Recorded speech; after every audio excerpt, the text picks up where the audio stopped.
दोस्तों, D R education के इस ऑफिशियल यूट्यूब चैनल पे आप सभी का बहुत बहुत हार्दिक स्वागत करता हूं। देखिए दोस्तों, सीटीयू चंडीगढ़ की तरफ से एक नया अपडेशन ऑफिशियल वेबसाइट पे रिलीज कर दिया गया है, जिसके बारे में मैंने आपको टेलीग्राम चैनल पे अपडेट दे दी थी। सीटीयू चंडीगढ़ की तरफ से 68 नंबर ऑफ वैकेंसीज जो वर्कशॉप स्टाफ की हैं, उसके लिए फुल एडवर्टाइजमेंट ऑफिशियल वेबसाइट पे रिलीज कर दिया गया है। 2 से 3 दिन पहले मैंने एक वीडियो बनाया था जिसमें आपको शॉर्ट नोटिस दिखाया था कि सीटीयू चंडीगढ़ की तरफ से वर्कशॉप स्टाफ की नई वैकेंसीज आने वाली हैं अलग अलग ट्रेड के हिसाब से। तो आज वो एडवर्टाइजमेंट है वो रिलीज कर दिया गया है, फुल नोटिफिकेशन आ चुका है वेबसाइट के ऊपर। तो इस वीडियो में बिल्कुल विस्तार से बात करेंगे कि किस किस कैटेगरी के हिसाब से, किस किस पोस्ट के हिसाब से कितनी कितनी वैकेंसीज को डिवाइड किया गया है। टोटल नंबर ऑफ वैकेंसी 68 हैं, लेकिन अलग अलग ट्रेड के हिसाब से, अलग अलग पोस्ट के हिसाब से किस कैटेगरी में कितनी वैकेंसीज को डिवाइड किया गया है, वो सारी चीजें आज के हमारे सेशन में जानने वाले हैं। और साथ साथ में age limit, education qualification, experience, उन सभी पॉइंट्स के बारे में बात करेंगे। और एप्लीकेशन फॉर्म कैसे फिल कर पाएंगे उस पर भी हम बिल्कुल विस्तार से बात करेंगे। तो वीडियो को एंड तक देखना, आपके सारे के सारे जो डाउट्स हैं वो बिल्कुल क्लियर हो जाएंगे। बाकी कोई डाउट रह भी जाता है छोटा मोटा, तो आप डिस्क्रिप्शन में जा करके आप मेरा व्हाट्सअप नंबर है वहां पे व्हाट्सएप के थ्रू पूछ सकते हैं, या फिर कमेंट सेक्शन में आप अपना कमेंट लिख देना। नेक्स्ट जो भी हमारी वीडियो होगी उसमें आपके जितने भी डाउट्स हैं वो क्लियर कर दिए जाएंगे। चलिए सबसे पहले हम बात कर लेते हैं कि सीटीयू की ऑफिशियल वेबसाइट पे ये एडवर्टाइजमेंट आपको कहाँ पे देखने को मिलेगी।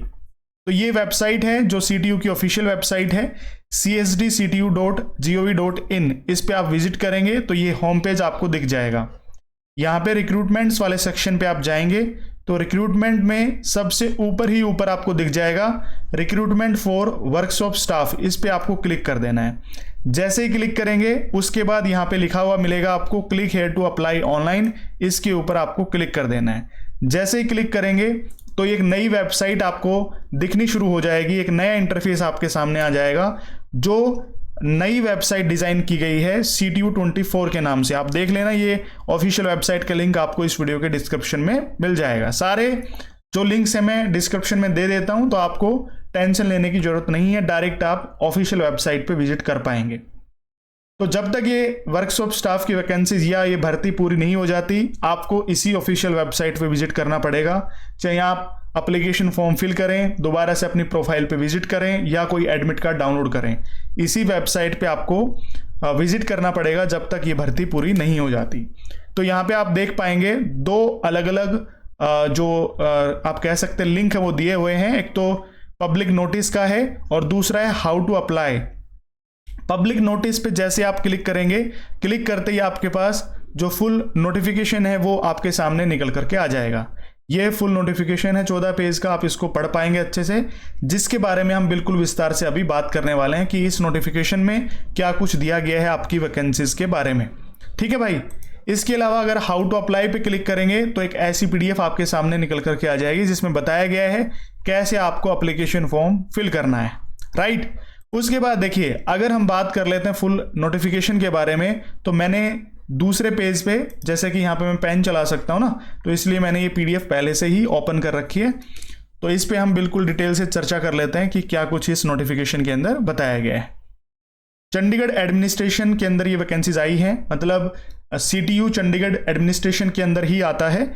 और जिसका ऑफिस है यहाँ पे, अगर CTU की बात करें, Chandigarh transport undertaking 701 industrial area phase 1 Chandigarh के अंदर ये आपका ऑफिस पड़ता है। उसके बाद बात करते हैं recruitment for the post of workshop staff in various category. Category अलग अलग हैं, यानी कि पोस्ट अलग अलग हैं, लेकिन ये सारी की सारी जो पोस्ट हैं ग्रुप C के अंदर आती हैं, ये आपको पता होना चाहिए। उसके बाद बात करते हैं कि आप एप्लीकेशन फॉर्म कब से लेके कब तक भर पाएंगे। तो 15 जून 2024 से ये ऑनलाइन हो जाने थे, लेकिन आज सुबह ये नोटिफिकेशन रिलीज किया गया है। तो आज से ही मतलब फॉर्म भरने शुरू हो जाएंगे। 15 तारीख का नाम था, लेकिन 16 तारीख कर दी इन्होंने। और क्लोजिंग डेट रहेगी फॉर्म भरने की 14 जुलाई 2024। रात को 12 बजे से पहले पहले आप एप्लीकेशन फॉर्म है वो फिल कर सकते हैं। रात को 12 बजे से पहले पहले आप एप्लीकेशन फॉर्म है वो फिल कर सकते हैं।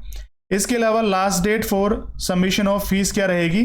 तो देखिए, अगर आप फीस किसी तरीके से नहीं भर पाते हैं, कोई भी कारण रह सकता है, डिपॉजिट नहीं हो पाती है, तो 2 दिन एक्स्ट्रा दिए जाएंगे। 16 जुलाई 2024 से पहले पहले आप अपनी फीस है वो डिटेक्ट कर दें, जो एप्लीकेशन फ़ी है वो। अब वो कितनी है वो आगे हम देख लेते हैं नोटिफिकेशन में क्या कुछ बताया गया है।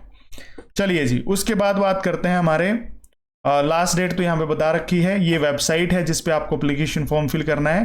लास्ट में मैं आपको बता दूंगा कि कैसे आपको एप्लीकेशन फॉर्म फिल करना है, कौन से लिंक के ऊपर क्लिक करना है। सबसे पहले बात की गई है category wise bifurcation of the vacancies. अब देखिए यहाँ पे अगर बात करें कि 68 वैकेंट पोस्ट हैं टोटल, जिसमें bifurcation for the post of mechanic trade के लिए आपकी जो वैकेंसीज है वो कितनी कुछ हैं वो यहाँ पे बताई गई हैं। देखिए यहाँ पे जनरल कैटेगरी के लिए 4 वैकेंसी हैं, जिसमें एक एक्स सर्विसमैन की है, तो टोटल हो गई आपकी 5। 4 ओपन कैटेगरी की, एक एक्स सर्विसमैन की, टोटल हो गई आपकी 5 वैकेंसीज। शेड्यूल कास्ट की 1 वैकेंसी है, एक्स सर्विसमैन की नहीं है। अदर बैकवर्ड यानी ओबीसी की 2 वैकेंसी हैं और एक्स सर्विसमैन की नहीं है, तो टोटल हो गई यहाँ पे 2 1 5, तो 5 और 3 8 टोटल वैकेंसीज हैं अभी फिलहाल में। ठीक है, ईडब्ल्यूएस की वैकेंसीज अभी तक नहीं बताई गई हैं, टोटल आपकी हो गई वैकेंसीज यहाँ पे 8। यहाँ पे इसलिए नहीं बताया गया है क्योंकि वैकेंसीज बढ़ भी सकती हैं, क्योंकि बाइफर्केशन का मतलब ये है कि अभी तक जो टेंटेटिव जो वैकेंसीज हैं वो अभी 8 हैं और मैकेनिक ट्रेड के लिए वैकेंसी बढ़ भी सकती हैं। सारी की सारी जो अलग अलग कैटेगरी के हिसाब से वैकेंसी दी गई हैं वो इसी तरीके से ही दी गई हैं। अब क्वालिफिकेशन की बात कर लेते हैं। मैकेनिक ट्रेड के लिए क्वालिफिकेशन क्या कुछ बताया गया है, तो 10+2 होना चाहिए। Should have a certificate in mechanical trade from ITI, और या इसके अलावा अगर मान लो आपके पास ITI नहीं है मैकेनिकल ट्रेड से, तो क्या हो, any other government recognized technical institute with 3 years working experience. आपके पास गवर्नमेंट रिकॉग्नाइज्ड टेक्निकल इंस्टीट्यूट से 3 साल का वर्किंग एक्सपीरियंस होना चाहिए मैकेनिक का, साथ में +2 पास तो आप होने चाहिए। ठीक है, इसके अलावा पे स्केल क्या होना चाहिए, पे स्केल क्या होगा, तो 5200 रुपये बेसिक पे रहेगा, 5200 से 20,200, और इसमें प्लस 2800 रुपीज़ ग्रेड पे रहेगा आपका। तो लेवल 5 के अंदर ये आता है, 7th CPC के अंदर आएगा ये। तो यानी बेसिक पे है 52,000 कह रहा हूँ, 5200 से लेकर के 20,200, 2800 रुपये ग्रेड पे रहेगा। लेवल 5 के अंदर आपकी सैलरी बनने वाली है। ठीक है, उसके बाद बात कर लेते हैं एज क्या रहेगी मैकेनिक ट्रेड के लिए, तो up to 30 years on before 1/1/2024 से आपकी काउंट होगी एज। इससे पहले आप 30 साल के होने चाहिए। 30 साल से ज़्यादा आपकी उम्र है तो आप एप्लीकेशन फॉर्म भरने के लायक नहीं रहेंगे। अलग अलग कैटेगरी के हिसाब से कुछ एज में रिलैक्सेशन भी मिलेगा क्या, वो अभी देख लेते हैं, यहाँ पे नीचे दिया गया है या नहीं दिया गया है। ठीक है, उसके बाद सेकेंड नंबर ऑफ पोस्ट की बात करें तो दूसरी जो पोस्ट है वो है इलेक्ट्रीशियन की।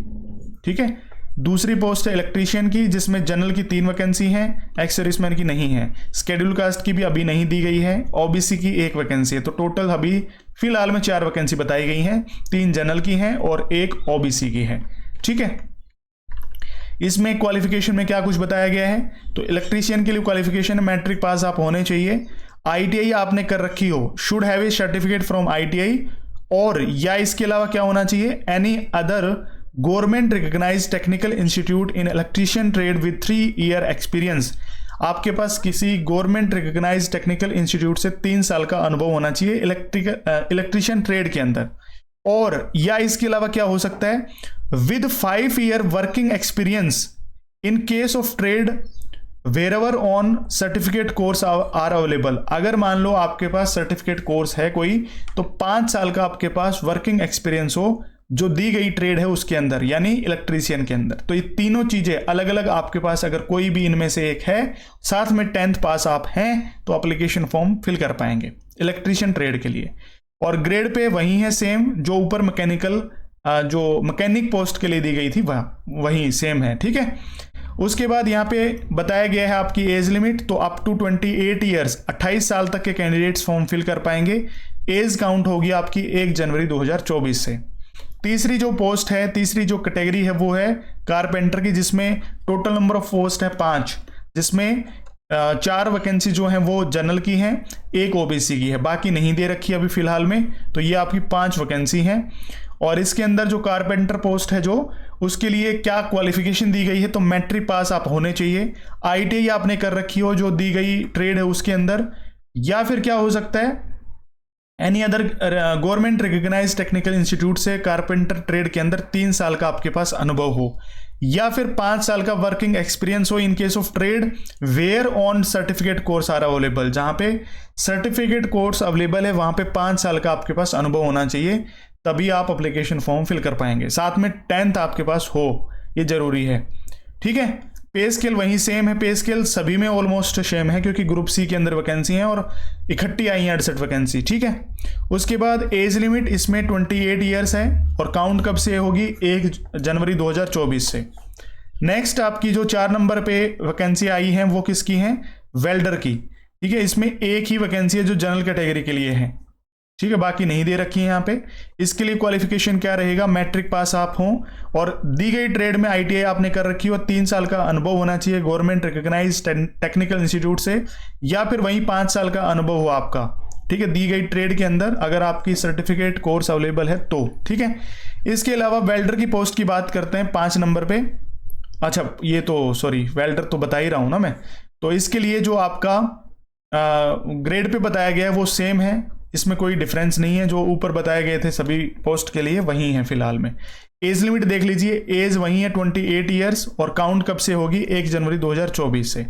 उसके बाद है आपकी 5 नंबर पे जो फिटर ट्रेड है उसके लिए वैकेंसीज आई हैं कितनी, फिटर के लिए शायद सबसे ज़्यादा है इसमें।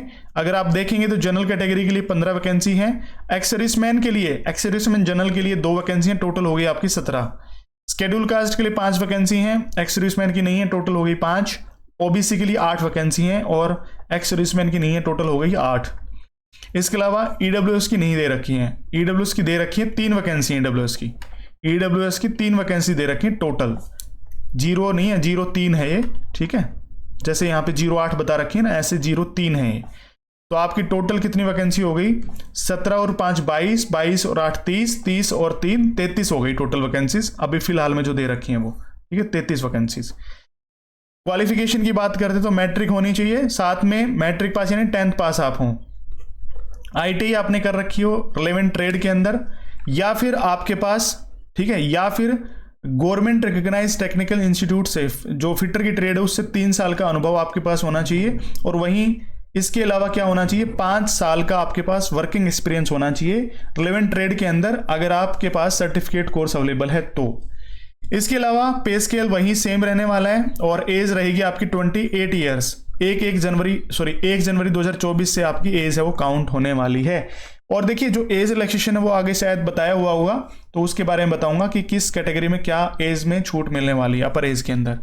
नेक्स्ट आपकी 6 नंबर पे आ रही है जो असिस्टेंट फिटर की वैकेंसीज हैं वो। अब असिस्टेंट फिटर की जो पोस्ट है उसके लिए कितनी कितनी क्या वैकेंसीज हैं, तो जनरल कैटेगरी के लिए 4 वैकेंसी हैं और अदर बैकवर्ड क्लास के लिए 1 वैकेंसी है। टोटल आपकी 5 वैकेंसी है, बाकी किसी कैटेगरी के अंदर कोई वैकेंसी नहीं बता रखी है। असिस्टेंट फिटर के लिए मैट्रिक पास आप होने चाहिए, सेम वही ITI आपके पास होनी चाहिए रिलेवेंट ट्रेड के अंदर। ठीक है, should have a certificate from ITI assistant fitter के अंदर। फिटर ट्रेड इसके अंदर मैंडेटरी होगी क्योंकि यहाँ पे देखो बता भी रखा है, या फिर इसके अलावा गवर्नमेंट रिकॉग्नाइज्ड टेक्निकल इंस्टीट्यूट से फिटर ट्रेड के अंदर 3 साल का अनुभव होना चाहिए और with 5 year experience working experience in case of trades where on certificate course are available. 5 साल का आपके पास वर्किंग एक्सपीरियंस होना चाहिए इन केस, किस केस में, trades where on certificate course are available. ठीक है, तो 5 साल का आपके पास अनुभव होना चाहिए। पे स्केल वहीं से, पे स्केल इसमें थोड़ा सा डिफरेंट है, 2400 ग्रेड पे है इसमें और बेसिक 5200 से लेकर के 20,200 है। ऊपर देख लेता हूँ इसमें कितना था, इसमें 2400 था। भाई थोड़ा सा ग्रेड पे भी ध्यान देना, ठीक है, ग्रेड पे इनका डिफरेंट, हाँ ये तो 2800 था और ये भी 2800 था, ये भी 2800 था, ग्रेड पे इनका बदल रहा है, थोड़ा सा ध्यान देना इस चीज पे। 2400 ग्रेड पे असिस्टेंट फिटर के लिए। ठीक, एज लिमिट क्या कुछ बताई गई है, अप टू 28 ईयर्स और 1 जनवरी 2024 से आपकी एज काउंट की जाएगी। नेक्स्ट है आपका असिस्टेंट वेल्डर की पोस्ट। अब इसमें क्या है, इसमें जनरल कैटेगरी के अंदर 4 वैकेंसी है, अदर बैकवर्ड क्लास के अंदर 1 वैकेंसी है। ये वेल्डर के असिस्टेंट बनेंगे। ठीक है, तो असिस्टेंट वेल्डर, इसी वजह से इनका ग्रेड पे वो 2400 है। जो वेल्डर था उसका 2800 ग्रेड पे था, असिस्टेंट वेल्डर का 2400 ग्रेड पे है। ठीक है, बेसिक पे सेम है लेकिन ग्रेड पे है वो कम है असिस्टेंट का, ये ध्यान रखना। असिस्टेंट ऊपर जो असिस्टेंट बताया गया था ना, असिस्टेंट फीटर, उसका भी कम है 200 रुपये और इसका भी कम है 200 नहीं 400 रुपये, 400 रुपये का डिफरेंस आ रहा है ग्रेड पे के अंदर। ठीक है, और असिस्टेंट वेल्डर के लिए जो क्वालिफिकेशन है वो मैट्रिक पास होनी चाहिए, सर्टिफिकेट फ्रॉम आईटीआई, आईटीआई आपके पास होनी चाहिए, या फिर गवर्नमेंट रिकॉग्नाइज टेक्निकल इंस्टीट्यूट से वेल्डर के लिए 3 साल का अनुभव होना चाहिए, या फिर वही 5 साल का working experience in case of course certificate course are available. ठीक है, नेक्स्ट आपका पे स्केल कितना है, तो पे स्केल आपका जो असिस्टेंट के लिए होता है 20,252 से लेकर 20,200 तक आपकी जो बेसिक पे है, प्लस में 2400 रुपये ग्रेड पे है। ठीक है, एज लिमिट क्या कुछ बताई गई, 28 ईयर्स 1 जनवरी 2024 से। ये कारपेंटर का असिस्टेंट है, इसमें एक वैकेंसी है। ठीक है, एक्स सर्विसमैन की नहीं है, ओपन कैटेगरी के अंदर, जनरल कैटेगरी के अंदर है ये। और इसमें should have a certificate from ITI, ITI की सर्टिफिकेट होनी चाहिए, या फिर 3 साल का वही कारपेंटर का आपके पास अनुभव हो, या फिर 5 साल का वर्किंग एक्सपीरियंस हो। किस केस में, in case of trades where on certificate course are available. ठीक है, नेक्स्ट पे स्केल बताया कि इसका आपका असिस्टेंट कारपेंटर का, तो इसमें 400 का डिफरेंस आ रहा है। कारपेंटर की पोस्ट होती तो 2800 ग्रेड पे, असिस्टेंट कारपेंटर है तो 400 रुपये कम हो गया, 2400 रुपये ग्रेड पे। बेसिक पे आपका वहीं 5200 से 20,200 है। ठीक है, एज क्या रहेगी, 28 ईयर्स 1 जनवरी 2024 से काउंट की जाएगी। नेक्स्ट है जूनियर टेक्नीशियन मैकेनिक, नेक्स्ट जो पोस्ट है वो है जूनियर टेक्नीशियन मैकेनिक की। इसमें 2 वैकेंसी है जनरल कैटेगरी के अंदर। ठीक है, अब जैसे मान लो कोई अदर कैटेगरी के अंदर होता है, वो सोचता है कि हमारी तो वैकेंसी नहीं है, तो वो जनरल कैटेगरी से फॉर्म लगा सकता है अगर लगाना चाहे तो।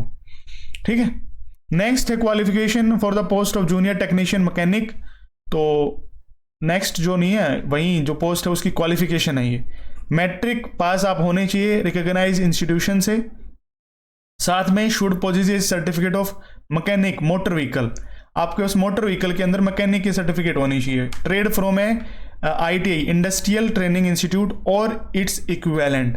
ठीक है, आईटीआई आपने कर रखी हो मोटर मैकेनिक के अंदर, या मोटर व्हीकल का जो मैकेनिक होता है ना, उस ट्रेड के अंदर आपके पास आईटीआई होनी चाहिए। बेसिक पे इसका 5200 से 20,200 रहेगा, और इसका ग्रेड पे उससे भी कम है, 1900 रुपये ग्रेड पे। ठीक है, उसके बाद इसकी एज क्या है, तो 18 से 37 साल तक के कैंडिडेट्स फॉर्म लगा सकते हैं। एज काउंट होगी 1 जनवरी 2024 से। राइट, नेक्स्ट आपकी जो पोस्ट है वो है by friction of the post of junior technician tyreman come rubber expert. ठीक है, जूनियर टेक्नीशियन टायरमैन कम रबर एक्सपर्ट, यानी टायरमैन के साथ साथ में रबर एक्सपर्ट जो है उसकी पोस्ट है ये, कम जूनियर टेक्नीशियन की। तो इसके अंदर जनरल की कितनी वैकेंसीज है, 3 वैकेंसीज है जनरल की, सिर्फ और सिर्फ 3। अब इसमें क्वालिफिकेशन क्या है, तो मैट्रिक पास आप होने चाहिए, आपके पास सर्टिफिकेट होना चाहिए tyreman rubber expert trade from A ITI और इट्स इक्विवेलेंट, यानी इंडस्ट्रियल ट्रेनिंग इंस्टीट्यूट से आपने टायरमैन रबर एक्सपर्ट ट्रेड से आईटीआई कर रखी हो और इक्विवेलेंट हो। ठीक है, और पे स्केल इसका वहीं रहेगा 1900 रुपये, यानी और भी कम हो गया, कहाँ 2800 रुपये था, कहाँ 1900 रुपये। तो यानी इसमें ग्रेड पे बदले हुए हैं। अगर मैं किसी मतलब एक कह सकते हैं स्पेसिफिक ट्रेड की बात करता हूँ, उसके लिए 2800 ग्रेड पे है। अगर उस ट्रेड के साथ में मतलब असिस्टेंट लग रहा हो, यानी असिस्टेंट हो उस ट्रेड वाले बंदे का, तो उसका हो जाता है फिर कितना, 1900 रुपये, सॉरी 1900 नहीं 2400 रुपये। और अगर मैं जूनियर टेक्नीशियन की बात कर रहा हूँ तो उसका है 1900 रुपये। तो यानी 3 अलग अलग ग्रेड पे यहाँ पे आ चुके हैं अभी तक। 2800 रुपये स्पेसिफिक ट्रेड के लिए था, उसके बाद उसका असिस्टेंट है तो 2400 रुपये, और ये जूनियर टेक्नीशियन की जो है उसके लिए 1900 रुपये। 3 अलग अलग जो ग्रेड पे हैं वो दे रखे हैं इसमें। ठीक है, तो उसके बाद बात करते हैं इसकी एज लिमिट की। एज लिमिट 18 से 37 साल है, और एज काउंट वहीं होगी 1 जनवरी 2024 से। नेक्स्ट आपकी जो पोस्ट है वो है जूनियर टेक्नीशियन वेल्डर की। अब देखिए, एक तो वेल्डर की पोस्ट थी, एक वेल्डर असिस्टेंट की थी, यानी असिस्टेंट वेल्डर की, और एक आ गई आपकी जूनियर टेक्नीशियन वेल्डर की। अब इसमें जनरल की वैकेंसी है सिर्फ एक। ठीक है, और अगर मैं बात करता हूँ यहाँ पे जूनियर टेक्नीशियन वेल्डर के लिए जो क्वालिफिकेशन है उसकी, तो 10th पास आप होने चाहिए।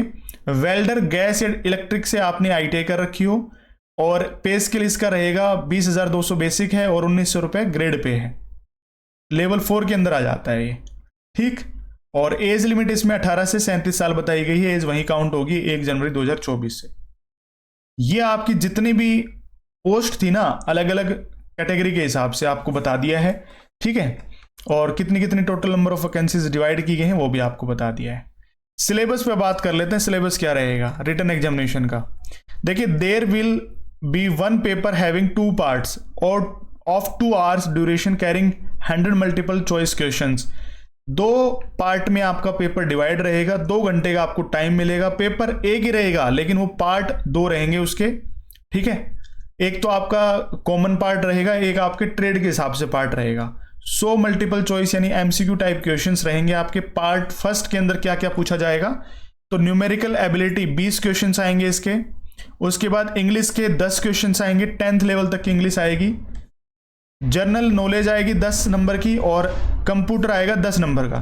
तो ये आपका कितना हो गया, 50 नंबर का तो पोर्शन ये हो गया जो पार्ट फर्स्ट के अंदर है। Numerical ability, English, general knowledge और कंप्यूटर, ठीक है।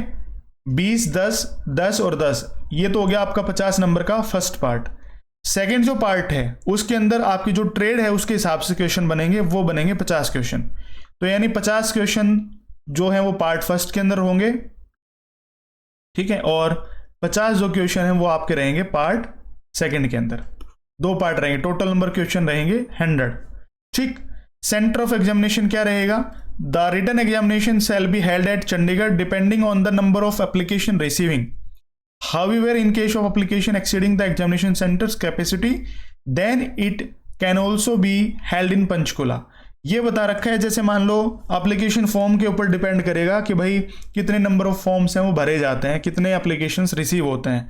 अगर मान लो जो एग्जामिनेशन सेंटर की कैपेसिटी है चंडीगढ़ के अंदर वो बढ़ जाती है तो हम पंचकुला के अंदर एग्जामिनेशन सेंटर बनाएंगे, और नहीं तो फिर अगर मान लो जो हमारे पास कैपेसिटी है उसके हिसाब से फॉर्म भरे गए तो आपका एग्जामिनेशन सेंटर चंडीगढ़ के अंदर ही आएगा। उसके बाद सिलेक्शन क्राइटेरिया क्या कुछ रहने वाला है, तो सिलेक्शन क्राइटेरिया देख लीजिए। यहां पे बताया गया है all eligible candidates shall be called for written examination, यानी रिटन टेस्ट या जो आपका objective type multiple choice question पूछे जाएंगे। The written test consist of 100 question, एक क्वेश्चन 1 नंबर का रहेगा, 1 मार्क ईच, 100 क्वेश्चन हो गए। There shall be no negative marking, कोई भी नेगेटिव मार्किंग नहीं रहेगी। कई बार कंफ्यूजन होता है ना, ये नेगेटिव मार्किंग रहेगी या नहीं रहेगी, no negative marking. However, the qualifying marks shall be 25% of SC candidates, 100 में से 25 नंबर लेने जरूरी हैं SC कैंडिडेट्स के लिए, और अदर जो कैटेगरीज हैं उनके लिए 30% मार्क्स लेने जरूरी हैं। ये पासिंग मार्क्स हैं। अगर मान लो 25% SC से कम, मतलब SC कैटेगरी में 25% से कम और बाकी की जो कैटेगरी है उसमें 30% से कम नंबर लिए तो फिर आपको काउंट नहीं किया जाएगा, चाहे कट ऑफ कितनी भी लगे, ठीक है, ये ध्यान रखना। तो 25% SC के लिए और 30% अदर कैटेगरीज के लिए मिनिमम नंबर लेने जरूरी हैं। ये क्वालिफाइंग मार्क्स हैं, बाकी कट ऑफ तो लगेगी, वो लगेगी ही, तो ये ध्यान रखना है। नेक्स्ट की लैंग्वेज कितनी रहेंगी एग्जामिनेशन में, तो हिंदी, इंग्लिश और पंजाबी 3 भाषाओं के अंदर आपका पेपर है वो आने वाला है। 3 भाषाओं में आपका पेपर आएगा। नोट, इन केस ऑफ 2 और more candidates secure equal marks in written test merit, the candidates elder in age shall be considered for the selection. ये बताया गया, मान लो कि फाइनल मेरिट लगती है और लास्ट में 2 बंदे ऐसे फंस गए जिनके सेम नंबर है रिटन एग्जामिनेशन में, तो उसको काउंट किया जाएगा जिसकी एज ज्यादा है, यानी कैंडिडेट्स एल्डर इन एज, जो एज में बड़ा है उसको पहले काउंट किया जाएगा। ये पहले ही इन्होंने नोटिफिकेशन के अंदर मेंशन कर दिया है। इंटरव्यू इसमें कुछ भी नहीं होता है, there shall be no personal interview. Waiting list shall also be maintain in each category sub category. Waiting जो लिस्ट है वो बनाई जा सकती है लेकिन इंटरव्यू यहां पे नहीं किया जाएगा, नहीं लिया जाएगा। नेक्स्ट नोट में लिख दिया गया है, candidates are not permitted to bring and use a calculator in the examination hall for written examination, यानी कैलकुलेटर अलाउड नहीं है एग्जामिनेशन के अंदर, एग्जामिनेशन हॉल के अंदर, ये आपको ध्यान रखना है। नेक्स्ट है कि eligibility criteria for all categories must be Indian Nations only, कि ये जरूरी है कि आप भारतीय होने जरूरी हैं तभी आप एप्लीकेशन फॉर्म में वो फिल कर सकते हैं, और उन्हीं के लिए एलिजिबिलिटी क्राइटेरिया बता रखा है। अब देखिए यहाँ पे एज में छूट क्या कुछ बताई गई है, तो शेड्यूल कास्ट के अंदर 5 साल तक की छूट है अपर एज के अंदर। जो ऊपर 37 साल दे रखी थी, 30 साल दे रखी थी, तो उसके अंदर अगर मान लो आप 5 साल ऐड कर लेंगे, अगर ऐसी कैटेगरी के अंदर हैं तो आप एप्लीकेशन फॉर्म भर पाएंगे। जैसे मान लो ऊपर दे रखी थी 30 साल, तो उसमें 5 साल ऐड कर लेना 35 साल तक के कैंडिडेट्स जो शेड्यूल कास्ट के अंदर वो एप्लीकेशन फॉर्म फिल कर पाएंगे। ओबीसी कैटेगरी के लिए क्या है, 3 साल तक की छूट, और इसके अलावा एक्स सर्विसमैन कैंडिडेट्स के एज पर रूल के हिसाब से छूट है वो दे रखी है। यहाँ पे सारी चीजें बता रखी हैं एक्स सर्विसमैन कैंडिडेट्स के लिए, वो पढ़ लेना। ठीक है, चलिए उसके बाद evidence of age for all categories. The matriculation certificate आपकी एविडेंस यानी सबूत बनेगी, प्रूफ देगा कि भाई यहाँ आपकी एज है वो इस कैटेगरी के हिसाब से इतनी रहने वाली है। और इक्विवेलेंट एकेडमिक सर्टिफिकेट जो है वो आपका एज लिमिट को शो करेगी, एज बताएगी, आपकी एज को काउंट करेगी। एप्लीकेशन फी क्या कुछ रहने वाली है भाई, देखिए 16 जुलाई 2024 तक आप एप्लीकेशन फॉर्म है उसकी फीस फिल कर सकते हैं। एप्लीकेशन फॉर्म भर सकते हैं 14 जुलाई तक, 2 दिन एक्स्ट्रा मिलेंगे कि आप अपनी फीस है वो पे कर दें। Journal, OBC, ex serviceman general और डीएसएम जनरल, इनके लिए 800 रुपये फीस रहने वाली है। शेड्यूल कास्ट, एक्स सर्विसमैन जो अदर कैटेगरीज के हैं, डीएसएम जनरल और ईडब्ल्यूएस, इनके लिए 500 रुपये फीस रहने वाली है। 800 और 500 अलग अलग कैटेगरी हिसाब से आप अपनी देख लेना। जैसे आप अपनी कैटेगरी फिल करेंगे उसके हिसाब से आपकी एप्लीकेशन फी ऑटोमेटिकली आपको शो हो जाएगी जब आप पे करेंगे उस टाइम पे। ठीक है भाई, हाउ टू अप्लाई, कैसे आप एप्लीकेशन फॉर्म को फिल करेंगे तो वो मैं आपको बता दूंगा। यहाँ पे इस वेबसाइट के ऊपर आपको विजिट करना है, उसके बाद मैंने आपको बता ही दिया कैसे एप्लीकेशन फॉर्म है उस पे पहुंचेंगे, वो मैं आपको बता देता हूं। अभी पीछे बताया भी था शुरुआत में, अभी फिर से बता दूंगा। ठीक है, यहां पे सारी चीजें एप्लीकेशन फॉर्म भरने के बारे में बताई गई। ये आपका 14 पेज का नोटिफिकेशन था जो खत्म हो गया है। चलो एप्लीकेशन फॉर्म कैसे फिल कर सकते हैं, तो ये वेबसाइट थी जिसका लिंक आपको इस वीडियो के डिस्क्रिप्शन में दिया हुआ है। यहां पे आपको ऑनलाइन फॉर्म के ऊपर क्लिक कर देना है। जैसे आप ऑनलाइन फॉर्म के ऊपर क्लिक करेंगे, यहाँ पे पोस्ट एंड कैटेगरी आ जाएगा। यहाँ पे अपनी पोस्ट और कैटेगरी चूज करेंगे। ठीक है, जिस पोस्ट के अंदर, जिस कैटेगरी के अंदर लाई करते हैं वहीं फिल करना। कभी आप मैकेनिक जनरल फिल कर दो, हो सकता है मैकेनिक एससी के अंदर आप हो, तो आप अपनी कैटेगरी के हिसाब से एप्लीकेशन फॉर्म फिल करेंगे। और कैटेगरी के साथ साथ में आपकी ट्रेड है वो भी देख लेना, उसके हिसाब से आप एप्लीकेशन फॉर्म में वो फिल करना है। मतलब यहाँ पे पोस्ट एंड कैटेगरी चूज करनी है। उसके बाद आपका नाम, father name, mother name, date of birth, ठीक है, किस ईडब्ल्यूएस से बिलोंग करते हैं तो यस कर देना है, अदरवाइज नो कर देना है। जेंडर फिल करना है, एक्स सर्विसमैन है तो यस कर देना, otherwise no. Ex serviceman self है, ठीक है, तो यहाँ पे आपने कितने साल जॉब करी है, सर्विस करी है, वो पीरियड आपको शो करना है। आप मैरिड है, अनमैरिड हैं, वो आपको शो करना है। नेशनलिटी आपको शो करनी है इंडियन। विजिबल जो आइडेंटिफिकेशन मार्क है वो यहाँ पे फिल करना है। अगर आप चंडीगढ़ एडमिनिस्ट्रेशन के अंदर वर्क कर रहे हैं फिलहाल में, तो यहाँ पे आपको यस या नो चूज करना है। ठीक है भाई, नहीं कर रहे हो तो नो कर देना है। रेगुलर परमानेंट बेसिस पे कर रहे हो, कॉन्ट्रैक्ट बेसिस पे कर रहे हो, सारी चीजें आपको यहाँ पे भरनी है। ईमेल आईडी दोबारा से कंफर्म कर देनी है, उसके बाद मोबाइल नंबर और नेक्स्ट कर देना है।